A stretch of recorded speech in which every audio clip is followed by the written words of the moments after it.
And the Factor follow-up segment tonight, the ACLU charged with endangering CIA agents. Now, you may remember we reported on an ACLU venture called the John Adams Project, which hired investigators to secretly photograph CIA agents and then reportedly showed the photos to terrorist suspects at Gitmo.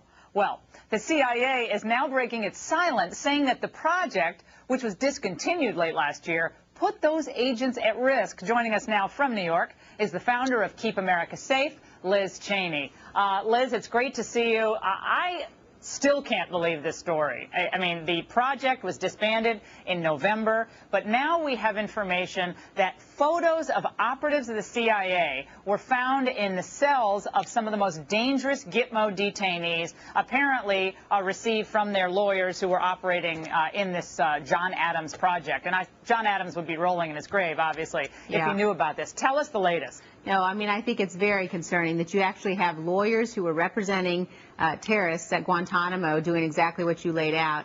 And you've had the Attorney General say that he believes that lawyers who represented these terrorists are, quote, patriots because they were representing, quote, unpopular clients.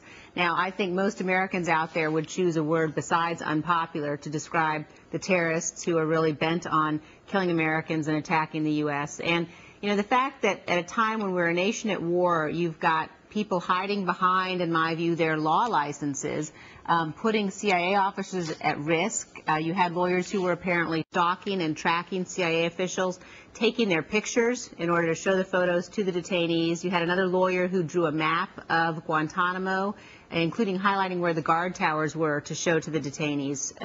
So it's really, it's despicable and it's shameful, and I'm glad that there's an investigation going on to get to the bottom of what was actually happening. Now, Liz, in our system of law, everybody gets an attorney. Everyone has a right to attorney if they want one, but there's nothing in the Constitution that says then that attorney should go and work for the Justice Department to represent the interests of the United States. So that's that issue.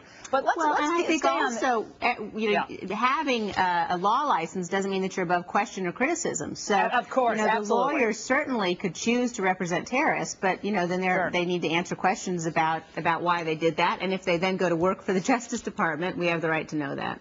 Right, and we certainly should be knowing anyone who's working at the Justice Department now, any involvement in anything even tangentially related to this John Adams project. Those are questions that we'd like the answers to. Exactly. But Liz, Patrick Fitzgerald, the prosecutor in Chicago, who made his big, claim to fame was when he went after Scooter Libby, right? So he's the guy who's looking into this John Adams project and whether any of these identities were compromised and whether the ACLU was facilitating some nefarious behavior on the part of these detainees. I certainly hope that he is as aggressive in treating this prosecution, this investigation, as he was about the Scooter Libby, Valerie Plame outing. We have CIA operatives' lives could be in danger. Well, and you and I could spend hours talking about why there is a huge difference between the two situations. But what I would point out is that, we don't understand yet. We haven't been told why it is that senior officials at the Justice Department themselves are recused from this investigation. Patrick Fitzgerald was brought in, according to some news reports, because Justice Department officials stepped back and recused themselves. And I'd like to know why. What was their involvement in this whole set of issues that now creates some sort of a conflict, apparently?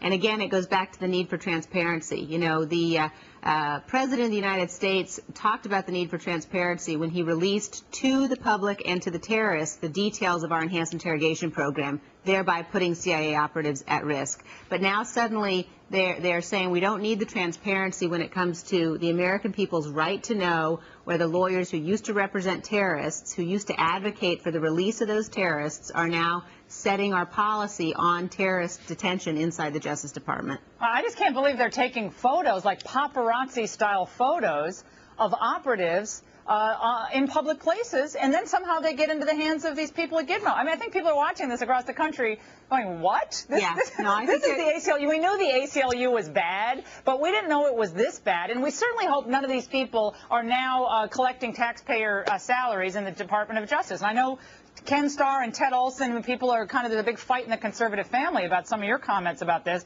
But I think this particular case is a complete and utter outrage. Well, and look, the CIA officials who have been interrogating, who've been helping us to capture those terrorists, They deserve our thanks and our praise, and we need them focused on helping us to fight and win this war. And the fact that they're having to protect, their back from American lawyers who are apparently tracking them, it's inexcusable. And I hope those people are held to account for their behavior.